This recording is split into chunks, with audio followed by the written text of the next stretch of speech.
Welcome to the EUCannaJobs Potcast. We're excited to have you with us as we explore the latest happenings in the European cannabis industry with people from the industry. I'm your host, Andy Mannsfeld, the co-founder of EUCannaJobs. We connect European cannabis companies with people looking for employment in the industry, whether they're new to the industry or an industry veteran. Today, we're excited to have with us Fabian Baumann, who worked initially in venture capital before entering the CBD industry with Thank You Jane and Cantura, and is also opening a cannabis club in Munich, the Cantura Club. And also, I saw on his LinkedIn earlier, he went to the University of Göttingen, which I also studied there for a short time period, many years ago. Fabian, thank you for joining us today. Yeah, thank you for the invitation, Andy. Great to meet you. Always great to see Uni Göttingen alumni. Yeah. And thanks everyone else for joining us today also. So we'll go ahead and get started. Fabian, can you tell us a little bit about how you ended up getting into the cannabis and CBD space, coming when you were first in venture capital? Yeah, sure. I did kind of the prototype career, investment banking, M&A, consultancy, and also venture capital. But from my inner self, my heart is like thumping for entrepreneurship. So I spent like 15 years in the firefighters, and I like hands-on stuff. My favorite place in our office is where we do the packaging and where I see the products leaving our company to the customers. So I'm more like the hands-on driven guy. And how did I end up in this industry? I'm not a consumer myself, like super rarely. And one of our angels is a friend of mine, and he invited me and said, "Hey, Fabi, let's have a look. Thank you, Jane. You need to meet Sven. Sven is the original founder. I'm more like the late co-founder." And the moment I met with Sven, I felt like, we share the same mindset, the same ideas. And honestly, what was the most crucial topic, since I'm a business guy, I saw how the customer lifetime value of new CBD customers developed. I saw, hey, wow, we got these super high repurchase rates. We got these awesome news from, feedback from our customers telling us, hey, I'm feeling so much better with your CBD products. And that was the moment I recognized, wow, cannabinoids are really powerful. And this powerfulness of these products, of cannabinoids, is shown in customer lifetime value and customer satisfaction. Talking about THC in chronic pain issues, our cannabis club, we got so many chronic pain patients there, and they treat themselves with cannabis from the black markets. And I don't want to have these patients serving themselves in the black markets. And this is how I ended up here. And this is what we do. We try to help people with Cantura, with our CBD and THC containing products. Yeah, that's great. Yeah, I mean, I agree. So many people are helped by the product, and the numbers vary. It's interesting. Sometimes you see that over 90% of people in certain surveys say that they're basically self-medicating and not using it for just to get high and have fun, but are actually taking it for mental health or chronic pain, like you mentioned, or other things. But that the majority of people are actually taking it because they think it helps them in one way or another, not just relaxing and having fun. So it's like you said, it's really rewarding seeing that, and that's how I ended up in it. Also, coming from a medical background, also from the chronic pain perspective, that's where I first saw its benefits, and I'm always amazed how many areas it actually helps people in. Yeah, absolutely. So, I think this is what we really can have for fighting the stigma. It's like my grandma. She saw me on the TV on 1st of April. There was like a TV crew interviewing me, and she saw me. It was day one of legalization, and her neighbors gave her a call. Hey, look, Fabi is on the TV doing some narco stuff, and she was really shocked. And then I visited her and told her, hey, relax. I'm not a narco dealer, nothing at all. I'm just offering other patients a natural solution for their many bad feeling like pain and anxiety and insomnia and all this kind of stuff. And since then, she's still kind of a mixed feeling, but it takes time, and now it's okay. Yeah, yeah. I mean, the legalization, of course, makes a big difference in the minds of the older generations, or even some younger people too, I guess, but especially the older people. I mean, I know my parents, who are my father's almost 90 now. Yeah, they were always very anti-cannabis, and it was the same thing as heroin or anything else to them. Uh, but in the U.S., as it got legalized over the last 15 years and more, uh, even they were like, "Oh, well, have you considered working in that industry?" I was like, "What?" you know? Yeah, yeah. My grandma, she used a German word. It's called Rauschgift. This is like poison and like somehow like being not sober, like and poisonous. So it's kind of a Yeah, yeah, synonym for drugs, but it's yeah, within the word, it's about poisoning. And I was like totally shocked because like, oh well, since she's using this kind of words in her belief, she had the idea that I'm kind of poisoning people with what I do. And yeah, so it's about stigma, it's about using the right proper words, about describing what is really behind that. And it's not a poison at all. Yeah? I mean, alcohol, that's a really poison. Yeah, it's poisonous to your body. yeah, Cannabinoids are not, yeah, or like at least THC and CBD are not. Yeah. So, yeah. yeah, fighting stigma, educating, and there's still, yeah, we have legalized, but there's still a lot of work ahead. It's interesting though, because these older people, I mean, they should be able to remember the first half of their lives. It wasn't demonized. It wasn't considered anything that bad. Hemp was Yeah. being used for everything, for clothing, paper, uh, ropes, you name it. Everything was being made out of hemp when these older generations, or this oldest generation, was still younger. So Mhm. you would think that they would still remember some of the old days where where it was just a commodity. But Yeah. I think they all really bought into the war on drugs hype, and bought Mm. that Um, I propaganda. Yeah. yeah, yeah. I recently saw an interview with a German historian, like a historical scientist, Hmm. and she was explaining we have a really famous book, and it's called Wir Kinder vom Bahnhof Zoo. It's like We Children of the Station Zoo. It's about a Berlin child gang which starts with cannabis and then ends up in prostitution and heroin abuse. And this book is read in every single class in school. So you are not able to leave school in Germany without reading this book. And this is kind of what happened in Germany. It's like since everybody had to read it, it's like the causal chain is you start with cannabis and then you end up with heroin being totally addicted. Yeah. And that is total wrong. That is totally wrong. But this is kind of what became a public mindset in whole Germany. And like Yeah. breaking this up, explaining to people, hey, it's a book, yeah, it's somehow related to reality, but it's like a particular case. It's not that everybody starting with cannabis ends up in heroin abuse. So Yeah.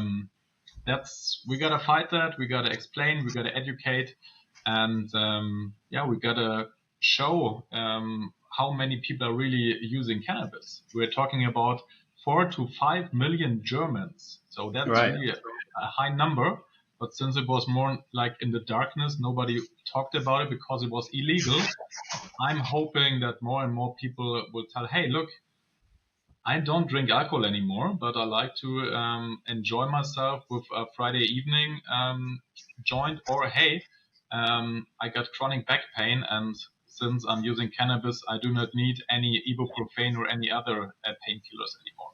Well, And I think, especially the opiate painkillers, which are very addictive, lose their potency over time, and you have to take more and more, and have huge side effects on your health, mental health, yeah, and so on. So, yeah.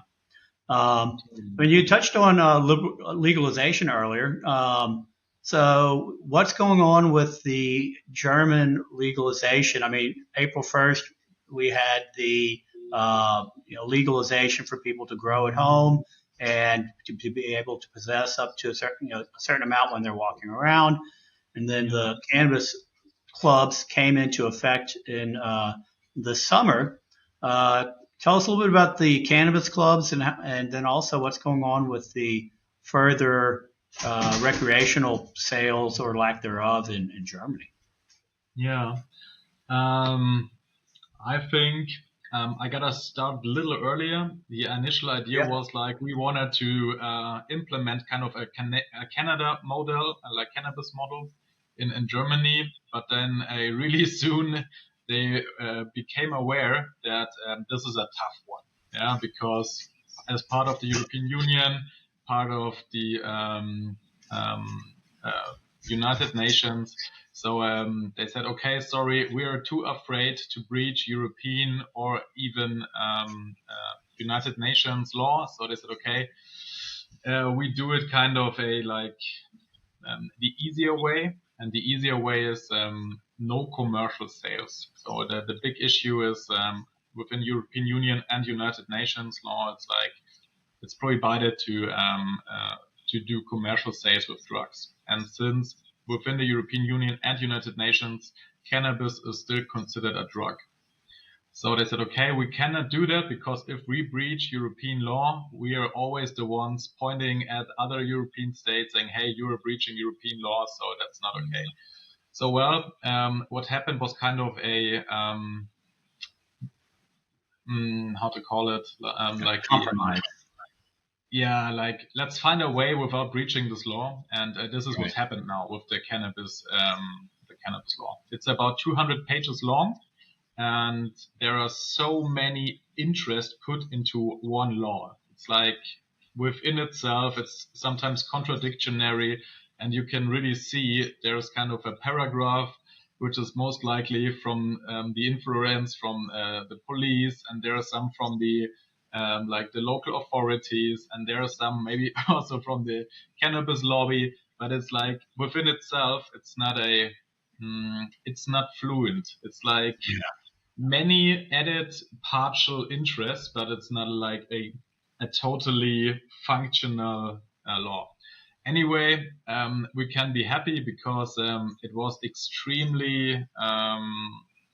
highly likely that it will not pass the parliament.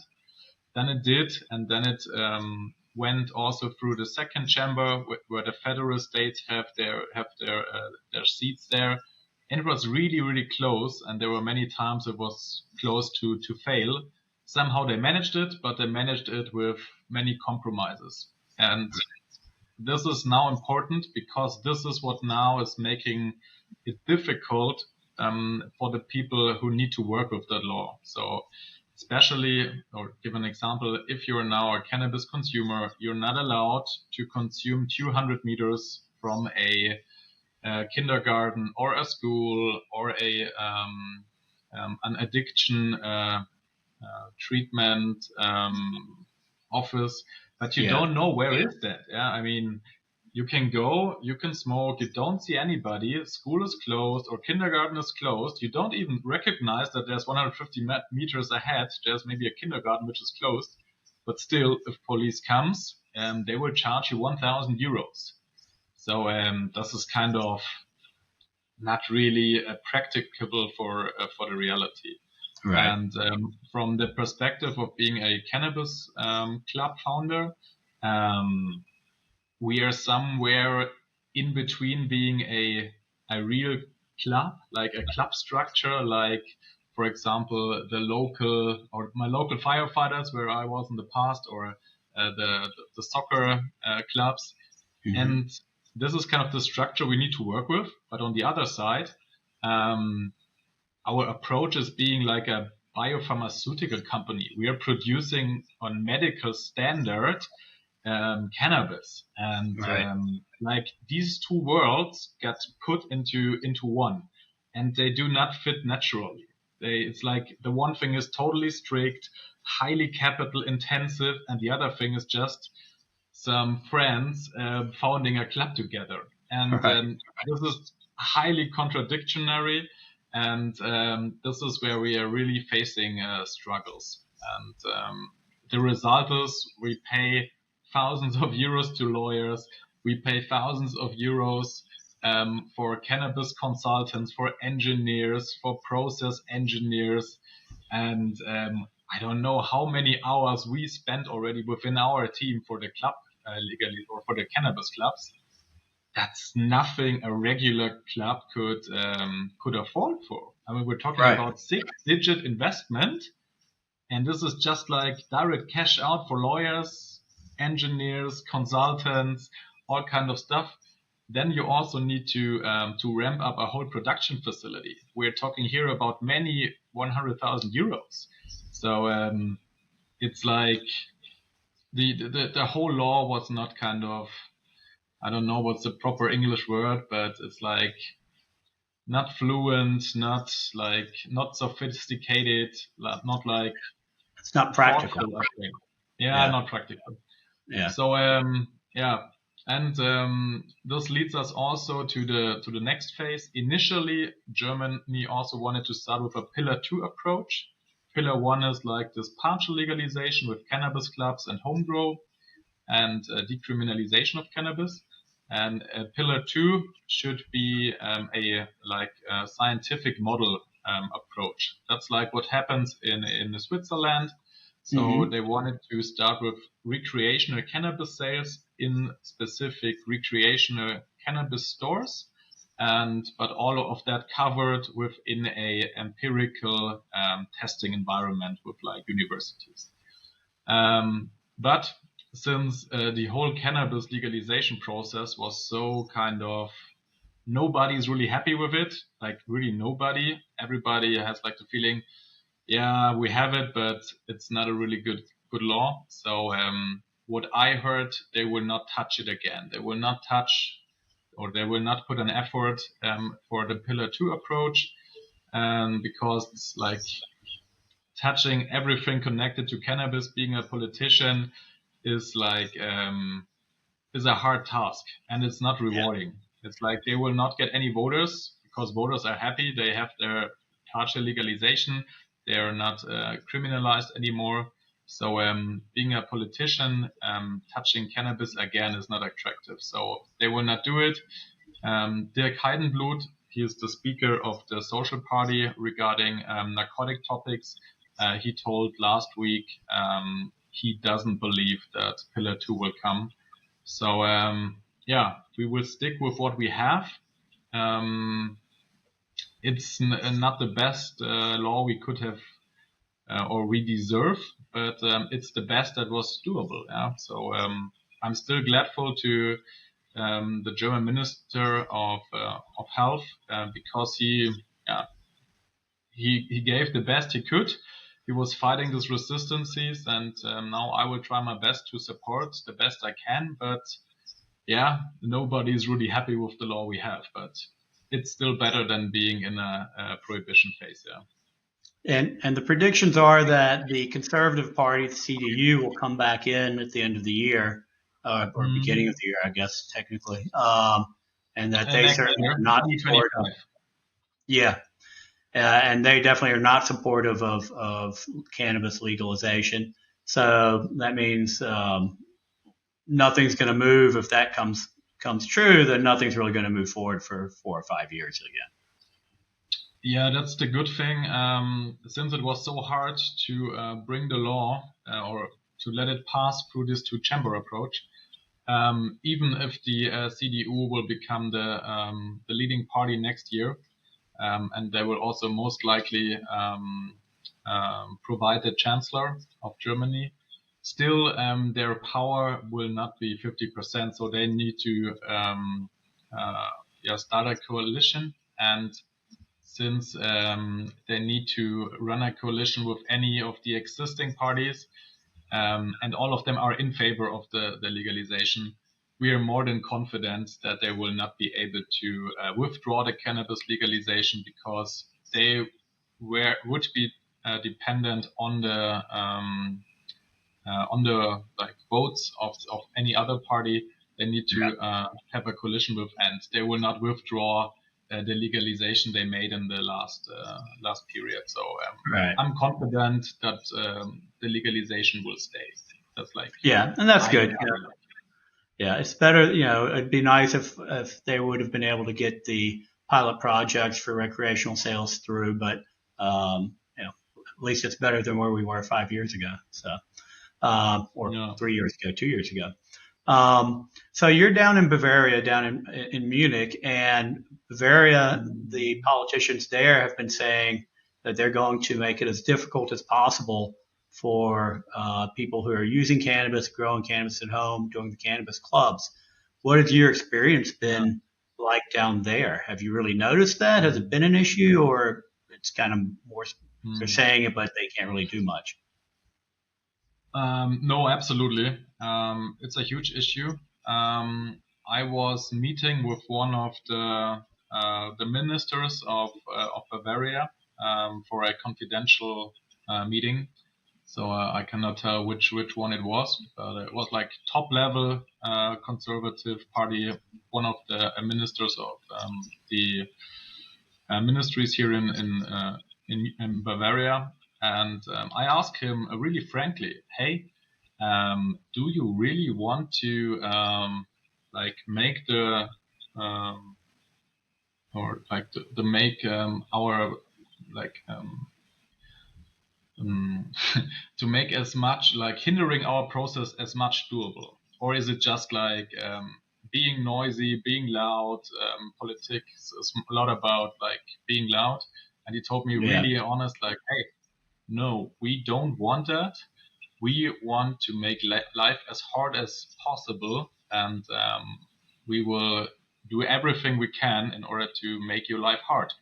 And I said, yeah, well, but if you try to make my life harder, this results that the black market and the mafia will sell more of their stuff to your Bavarian habitat. So how does that make sense? And he said, yeah, maybe it's like this, but no, we don't want cannabis here in Bavaria. So how to deal with that?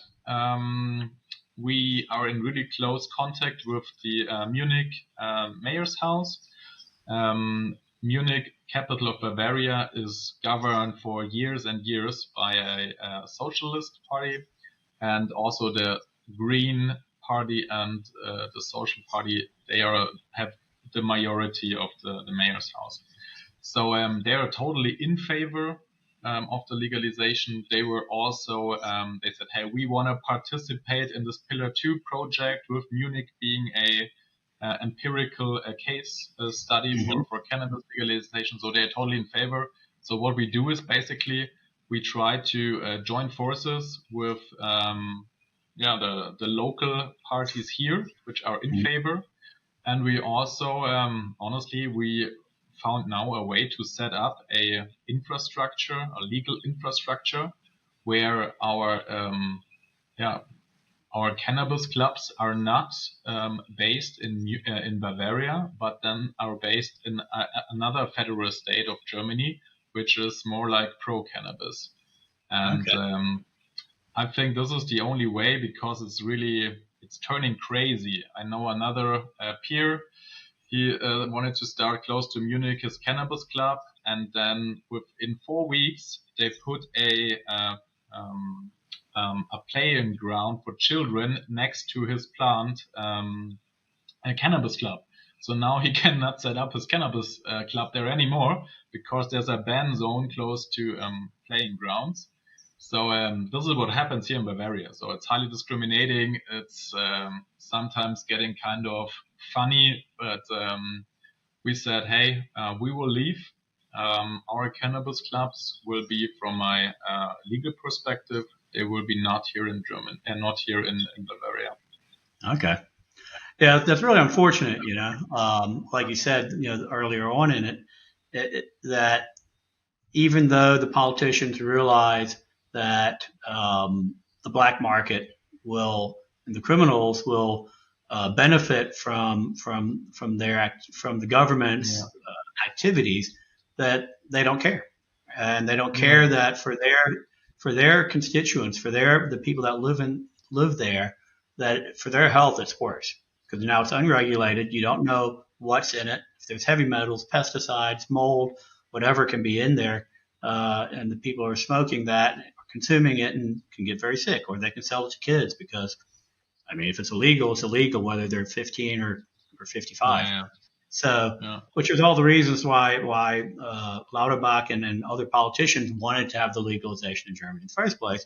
But yeah, then you get these politicians down there who just really don't care about the logic or the facts, and just have their own stigma and biases that they're going to go off of. Yeah, completely mm, yeah. counterproductive, and literally makes zero sense. But it's what you have to And fight with, I guess.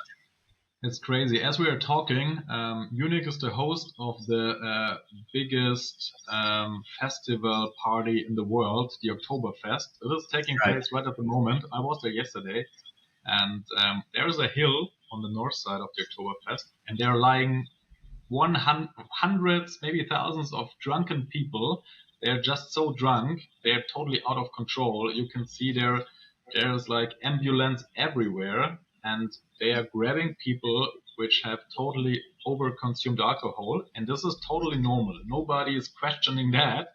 It's right, like just yeah, that's Oktoberfest, no worries, that's happening, and that's happening every year with like 6 to 7 million visitors per year. And then the German or the Bavarian minister president Markus Söder is cheering up with beer, and it's just like nobody is questioning that. That's crazy. I right. mean, yeah, but time heals, and we're just at the beginning of a new phase. Well, and actually, when you brought up Oktoberfest, they actually were asking some of those politicians a few months back if they're going to allow cannabis to be consumed at Mm, Oktoberfest now that it's legal, and they said absolutely not. And mm, the reporters were asking about the fact that people are over consuming alcohol, are throwing up everywhere, or passing out, or getting sick, going to the hospital, and they didn't really care about that. But they're like, there's not going to be any cannabis allowed anywhere near Oktoberfest. Yeah, yeah, yeah, that's true. I don't like really conspiracy theories or anything like that, but I'm just observing we have a high rate of breweries here in Bavaria, especially in Munich, and I don't see. I would observe a connection between that. Yeah, like yeah, yeah. beer It, consumption and Bavarian traditions and our conservative party. They are really kind of really connected because the more this Bavarian traditional feeling, which is somehow connected to beer and all this stuff. This is what they have their power from. Yeah, it's like yeah, this Bavarian feeling. Yeah, sausage, leather trousers, Alps, beer and stuff, and a conservative party for like I don't know 60 years since end of war. They have governing all the time, and they want to keep that. They want to keep yeah. this narrative and they benefit from it and they will protect it the best they can. Yeah. Right, right, And with that, they make cannabis patients and consumers suffering. Yeah, but right, they are, I right. think, they're aware of that, but they're willing to accept that. Yeah. Yeah, they don't care. Yeah, it's Yeah. unfortunate. So I think some of our listeners might be interested to know kind of what kind of jobs are going to be coming up with the cannabis clubs. Yeah. You know, if someone wanted to try and get into the cannabis industry by starting working in cannabis club, is that an option? Absolutely. We have hired a kind of club manager recently, like 4 months ago. So I think this will create jobs without doubt, but it's not easy. because if you're touching the plant, you're only allowed to receive 538 euros. So this is like the minimum, like a super small salary, small working hours job. So you're not allowed to be a full-time or part-time grower, or not even a head grower. So this is making it really difficult. So how to deal with that? I think I see jobs in quality assurance. For example, we are working with quite a renowned cannabis consultancy. So how to set up a cannabis facility, how to make sure we're not we do not have GMP standard, but it's kind of close to GMP. Mm-hmm. So how to implement that? Yeah, how to run a cannabis production facility on a really high quality level. So when it comes to quality assurance as a consultant, when it comes to how to set up such a growing facility, these are like real jobs, and I see really demand here. When it's getting to the growing itself, it's difficult due to this law restriction with these 538 euro jobs. I can also encourage anybody else there thinking about setting up a cannabis club, because if you're like kind of we don't have the CEO level in clubs, but we have more like a chairman area. So if you want to be the chairman of a cannabis club, you can also do this in full-time or in part-time, also with a regular salary. So you see, there are jobs, but it's not like in a fully legalized world. If you want to be a head grower in Germany, difficult. If you want to be a specific consultant helping many cannabis clubs how they can grow the best cannabis doable, this is a job. If you want to be a head grower for Cantura, sorry, it is not a job of 538 euros. That's not really attractive. Yeah. So, sounds like they've made it very difficult for the cannabis clubs to really function on all different levels, which also sounds like might have been the goal and the way it was written, so that they don't really become too widespread and too popular. No, I think Germany, we always have fear. We fear everything. We are afraid of everything. We are afraid of breaching European law. We are afraid of everything. So we always try to find the most common minimum somehow. And why do we have this harsh restrictions? We do not want to argue with the European Union. Is a club paying a head grower 5,000 euros per month a commercial club, or is it not? And in order to prevent that, they said, okay, if we cannot pay a head grower a regular salary, we will surely not get into such kind of discussions. So that's the background. But at the end of the day, there are close to 5 million Germans who want to who consume cannabis regularly. Right now, medical market cannot support that because not everybody is a patient. And the cannabis clubs, yes, we need a longer ramp-up time because it's highly complex. Also, authorities don't know how to deal with this new issue. But at the end of the day, there's a huge demand. We gotta make the supply happen, and we need some kind of workarounds. Yeah, like I told you, if you're a head grower, you want to come to Germany. Yeah, sorry, you will not get a fixed salary. You will not get a real a labor contract. But if you want to be here a freelancer, and if you want to educate as many cannabis clubs doable how to run the best cannabis or how to produce the best cannabis doable, you're happy to come and you're happy to make your business. Yeah, but it's all about finding loopholes, being solid with the legal framework. And if you, or join with people who know that or who can support you. Okay. And you came from a different industry into cannabis, into the cannabis CBD industry.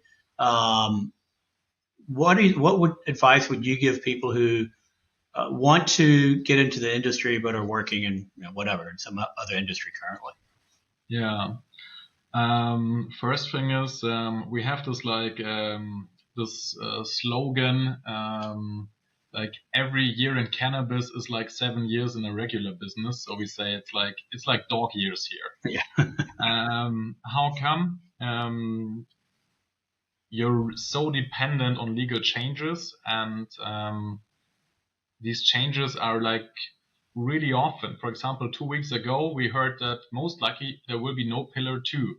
So no pillar two means we gotta stop everything we were preparing for pillar two. So whole business case as for now is paused, and so it's like it's changing so many times. Like I told you, when I met this minister here in Bavaria, the next day I started everything to move our cannabis activities outside of Bavaria to another federal state of Germany. So this is stuff you do not have in any other industry, I suppose. Right. So at least not with this intensity. Then the next thing is cannabis, CBD, everything is totally hyped. There are like many like studies and research stuff. Yeah, cannabis, next big thing, high margins, extreme big market, growing every year, doubling 3 times, blah blah blah. Reality is really tough. I don't know any, and I'm really talking. I don't know any German cannabis company making profits. I don't know them. They are all like it's a huge burn rate game. They are backed by VCs, by institutional investors. All of them is burning money. If I have a look over the sea to United States and Canada, to my understanding, I don't know any global, or at least not on a large scale, a cannabis company which is making money. Oh, sorry, I know one.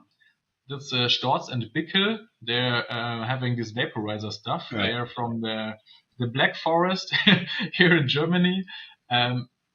As far as I know, they are the only ones making really profits. The one with like vaporizers and stuff. But everybody touching the plant itself, I don't know. It's like I don't know. It's all burning money. Yeah. I mean, in the U.S., Whitney Economics, Bo Whitney and from Whitney Economics, he put out a report a few months ago about the U.S. industry, and I don't remember exactly what it was. It was something like 2/3 of all businesses, or 3/4, something like that. I believe were losing money in the U.S. So there are some that are making money, but much below half are making money, meaning most are going into debt, burning through investor money, heading towards bankruptcy. Yeah, is what that means. Unless even the ones who make money, they are way below their heights in stock price and valuation. I mean, I don't. It's crazy, but it takes time. It's a long-term game, and everybody's fighting the same, like harsh regulation and stigma. And also in the US, you're not allowed to have a bank account still in many federal states, which is totally crazy. In Canada, there is no liberal market for cannabis, so they had about 400 tons overproduction in last year. They destroyed because they do not produce and then distribute to the consumer. No, they produce it, gotta sell it to a like federal agency, and then this federal agency supplies the retail stores. So with this kind of bounded market, it's like it's just halfly legalized, and it's kind of in between capitalism and socialism somehow, because the state is really active in everything we do. Yeah, it makes it very difficult. And hope was and still is that Germany will learn from the mistakes from Canada and the U.S. and will figure out how to do things better. I know that Germany sent over government teams to go talk to officials in different states in the U.S. and to government officials in Canada to try and learn what worked and what didn't. Not sure how much was brought back and implemented, but one thing that Germany isn't doing is taxing the hell out of everything, which is what has been a big problem in the U.S. is that the taxes are so high that you almost, it's impossible to make a profit almost in the U.S. for that reason, because you've got your regular taxes, and in many places they throw on another 20 to 35% tax on top of it, on top of your other taxes. So you end up paying a tax rate of like 60, 70% in some states, which is impossible. And then of course you're competing with the black market, who's paying a zero tax rate and not having to do any of the other things like getting tested and stuff. Of course, the black market's going to continue to thrive in that environment because they're not paying these huge taxes. So at least Germany isn't doing that, anything that crazy.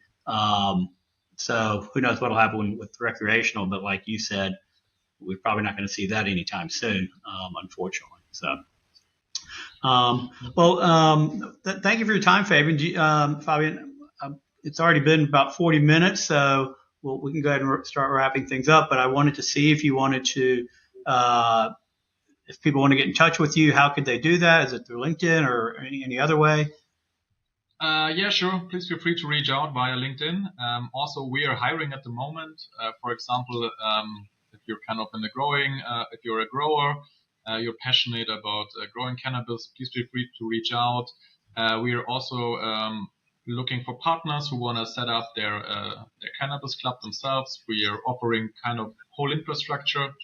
And besides that, also CFO, we're growing and things are getting more complex. And so if you're a passionate finance guy, please feel free to reach out to me. Assistants here in Munich, there are so many jobs at the moment, honestly. We could hire, 5 people at least. Great. Well, thank you for your time today. It was very interesting, and thank you everyone else for tuning in to this episode. Hope you enjoyed hearing about these things from Fabian. You definitely have the wealth of knowledge, and be sure to visit our website, EUCannaJobs.com, for more information about job opportunities, other resources in the industry. And if you want to keep watching at the end of this podcast, we'll have a couple of jobs posted that we're trying to fill currently. So I'm Andy Mannsfeld. Thank you for spending some time with us today. Stay informed, stay connected, and keep exploring the world of cannabis.